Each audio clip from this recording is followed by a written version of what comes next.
Você tem o hábito de coçar os olhos? Você sabe o malefício que esse hábito pode lhe causar? Quem vai falar sobre esse assunto é a doutora Daniele Rios Dias. Ela é oftalmologista com doutorado na USP de Ribeirão Preto e a representante para a região Nordeste da Sociedade Brasileira de Plástica Ocular. Por favor, doutora Daniele.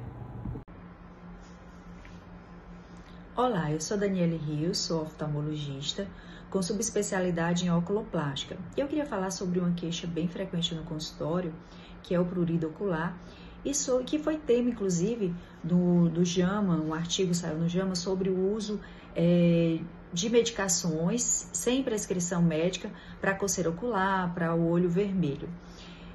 Então, a questão da alergia ocular é uma queixa bem frequente, especialmente no nosso meio, em determinadas épocas do ano fica maior, e é muito comum a associação do quadro ocular com o quadro sistêmico, especialmente aquelas pessoas que já têm uma tendência, que têm uma rinite alérgica, uma dermatite atópica. Geralmente, quando entra em crise do quadro sistêmico, o quadro ocular piora, embora não afaste você ter um quadro de alergia ocular isolado.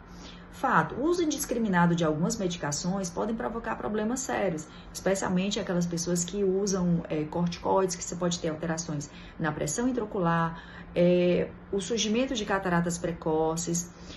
E outro ponto muito importante que está muito relacionado à alergia é o ato de você coçar o olho.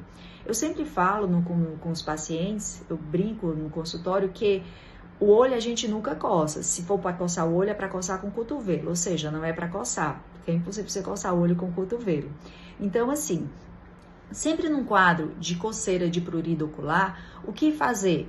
O uso de lubrificantes é uma boa opção. Procurar seu oftalmologista para ver a necessidade de entrar com um tratamento tópico, com um antialérgico tópico. Algumas vezes até o uso realmente de corticoides para sair de uma crise mais importante, mas esse uso orientado, não uso indiscriminado a todo momento para evitar os efeitos deletérios do uso dos corticoides, em especial. E quanto um fato também muito importante em relação ao prurido, ao ato de coçar o olho, é que você pode desencadear, especialmente naquelas pessoas que apresentam geneticamente uma condição predisponente a uma alteração na superfície do olho, uma alteração numa estrutura chamada córnea, que é uma patologia chamada ceratocone. E o que é isso? Se você imaginar o olho como um relógio, o colorido do olho é o mostrador e a córnea é o vidro que está em cima desse mostrador. Em pacientes que apresentam uma córnea fina ou então uma predisposição genética para o ceratocone, o ato de coçar pode causar uma deformidade nessa córnea, gerando um cone, e isso pode ocasionar alterações no grau, especialmente aumentos de miopia, aumentos de astigmatismo, às vezes que não conseguem com a correção óptica ou com o uso de óculos ou lentes de contato uma correção adequada, e muitas vezes esses pacientes apresentam a necessidade de serem submetidos a procedimentos cirúrgicos, como o uso de lentes especiais, lentes esclerais, como o uso de anéis de Ferrara, ou até mesmo cirurgias com laser, com crosslink, ou em alguns casos mais severos, até a serem submetidos a um transplante de córnea. Um outro ponto também importante a ser salientado sobre o ato de coçar é que a pálpebra, a estrutura palpebral, a pele da pálpebra é uma das peles mais finas do corpo da gente e que a gente já vê sinais de envelhecimento, uma das primeiras áreas do rosto que se observa sinais já de envelhecimento é a área periocular.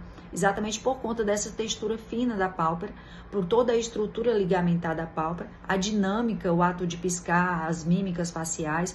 Então, assim, o ato de coçar também, aqueles pacientes alérgicos apresentam uma maceração dessa região, dessa pele que é muito fininha, e isso pode ocasionar, além de um envelhecimento, de uma flacidez, de uma frouxidão ligamentar mais precoce, também pode ocasionar alterações na própria estrutura palpebral, causando obstruções de glândulas que nós temos na pálpebra, que são os famosos, bem como os tessóis, especialmente os tessóis ou os calazos, né? Especialmente naqueles pacientes que já apresentam condições predisponentes, como, por exemplo, uma blefarite, uma inflamação, que é a inflamação da região palpebral. Então, assim, terminantemente, não devemos coçar os olhos, tanto por alterações de superfície, para diminuir o risco de formação de ceratocone, além do fato que muitas vezes você coça o olho, não tem feito uma higienização adequada das mãos, e aí você pode levar processos infecciosos para o olho, além de favorecer, antecipar ou exacerbar o processo de envelhecimento que já ocorre naturalmente nessa área. Então, assim, num quadro de prurido ocular, o que fazer? Você pode usar o lubrificante, que ele vai ter um papel muito importante no olho, de levar tanto de regularização do filme lacrimal, como também de retirada mecânica daqueles alérgenos, daqueles micro-organismos que estão entrando em contato com o teu olho e vai dar um alívio. As compressas geladas também alivia, e em casos mais importantes, procure o seu médico, o seu oftalmologista para orientar a terapêutica mais adequada, o uso adequado dos colírios, ou se há necessidade de entrar com o colírio antialérgico, ou até mesmo com o corticoide, mas com o uso restrito e orientado, né? Para evitar os efeitos deletérios do uso do corticoide, tá? E em relação à questão do ceratocone, e naqueles pacientes que observam uma alteração importante dos graus, ou então que tem histórico familiar de alterações corneanas, procure o seu oftalmologista para um correto diagnóstico e uma orientação adequada de um tratamento. Mas, terminantemente, não coce seu olho, de forma alguma. Agradecemos a doutora Daniele, que falou para nós sobre o que fazer com coceira